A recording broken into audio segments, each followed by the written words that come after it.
La nuit du 14 novembre 1940 a été une nuit de bombardement. C'était le Blitz durant la Seconde Guerre mondiale. Des bombes incendiaires ont été larguées et la cathédrale, de même que la ville de Coventry, ont brûlé toute la nuit. La cathédrale médiévale dans laquelle nous sommes a été détruite.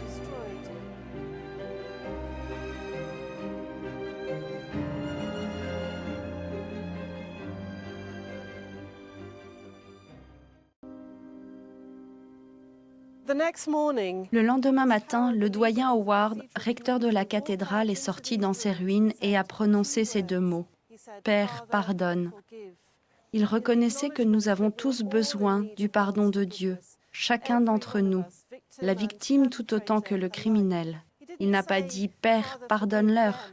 Il n'a pas dit « Père, pardonne aux Allemands qui nous ont bombardés ». Il a dit « Père, pardonne-nous tous ». Et ce fut un message crucial, et c'est ainsi que le travail de paix et de réconciliation a commencé, ici, à cet endroit.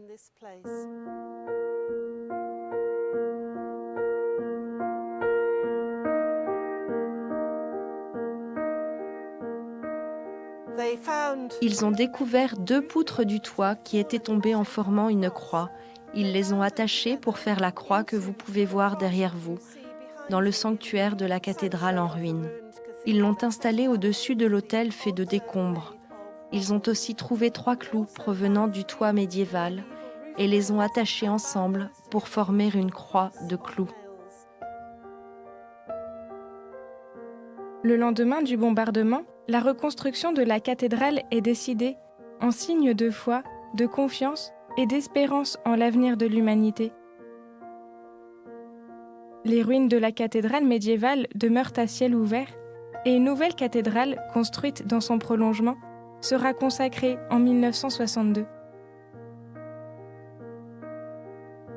L'ensemble constitue un lieu de pèlerinage visité chaque année par des milliers de personnes en quête de paix et de réconciliation.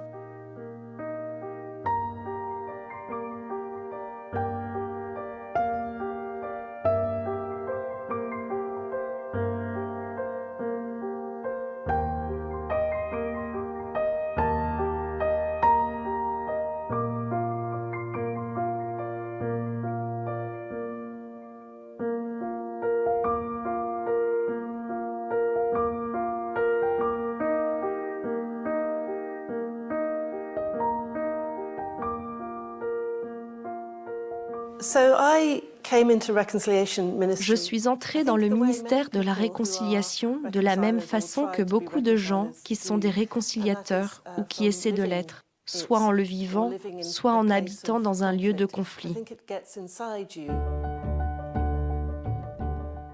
Sarah Hills est chanoine pour la réconciliation, un ministère spécial lié à la cathédrale de Coventry.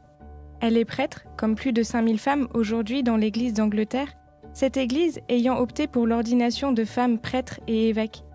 L'Église d'Angleterre fait partie de la communion anglicane. Comme chanoine pour la réconciliation à la cathédrale de Coventry, je mène notre ministère de réconciliation avec mes collègues, le doyen et les autres membres du clergé de la cathédrale. Nous croyons fermement ici que la réconciliation est le cœur de la cathédrale. Elle est le cœur de ce à quoi nous sommes appelés en tant que chrétiens par notre mandat, le mandat qui nous est donné en 2 Corinthiens 5, 18. Nous sommes appelés, nous avons reçu le message et le ministère de la réconciliation. C'est le fondement de notre travail à la cathédrale.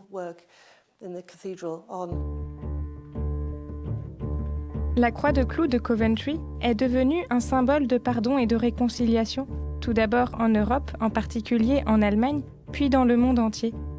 Justin Welby, archevêque de Canterbury et primat de la communion anglicane, l'a choisie comme croix pectorale, et c'est cette croix qu'il a offerte au pape François le 5 octobre 2016 lors de la rencontre à Rome célébrant les 50 ans du rapprochement entre anglicans et catholiques.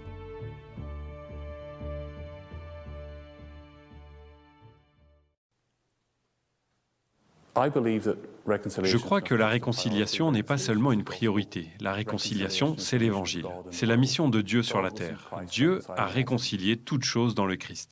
Les chrétiens ont toujours répondu en disant « Aimez votre prochain » dans les situations de conflit. Mais la chose la plus radicale que Jésus dit, c'est « Aimez vos ennemis ». Et ce n'est pas seulement notre ennemi politique ou notre ennemi dans un combat physique, cela s'applique aussi à notre ennemi théologique. Né à Belfast, David Porter s'est engagé pendant toute sa vie dans le travail pour la réconciliation et la paix en Irlande du Nord, notamment à travers une organisation, Contribution évangélique pour l'Irlande du Nord, dont il a été le cofondateur et le premier directeur. D'origine évangélique baptiste, il prend la responsabilité du ministère de la réconciliation à la cathédrale de Coventry, puis auprès de l'archevêque de Canterbury à Lambeth Palace à Londres, où il est aujourd'hui responsable de la stratégie et du personnel. Ma définition préférée de la réconciliation est celle de Stanley Hauerwas, qui dit que la réconciliation se fait quand mon ennemi me raconte mon histoire, d'une manière telle que je peux dire « oui, voilà mon histoire ».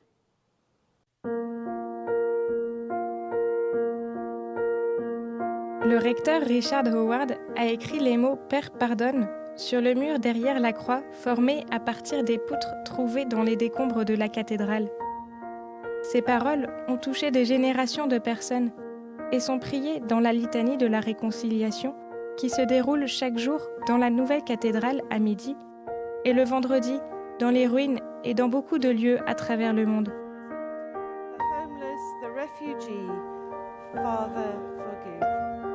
The lust which dishonors them. Cette litanie de la réconciliation, établie à partir des 7 péchés capitaux, s'ouvre sur ces paroles de la lettre aux Romains.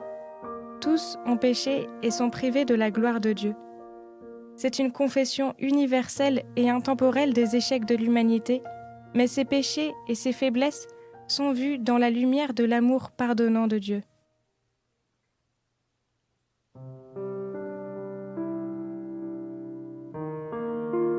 Tous ont péché et sont privés de la gloire de Dieu.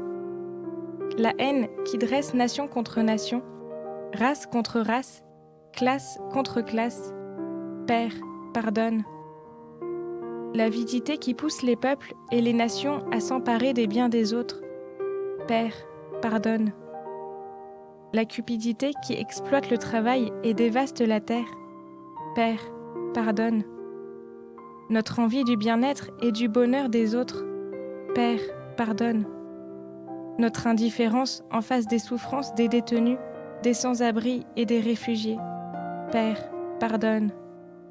La convoitise qui mène certains à abuser du corps des hommes, des femmes et des enfants, Père, pardonne. L'orgueil qui nous pousse à croire en nous-mêmes plus qu'en Dieu, Père, pardonne. Soyez bons les uns envers les autres, compatissants, vous pardonnant réciproquement, comme Dieu vous a pardonné en Jésus-Christ. Dans la 2e lettre de saint Paul aux Corinthiens. Si donc quelqu'un est dans le Christ, il est une créature nouvelle. Le monde ancien s'en est allé. Un monde nouveau est déjà né. Tout cela vient de Dieu. Il nous a réconciliés avec lui par le Christ et il nous a donné le ministère de la réconciliation. Car c'est bien Dieu qui, dans le Christ, réconciliait le monde avec lui. Il n'a pas tenu compte des fautes. Il a déposé en nous la parole de la réconciliation.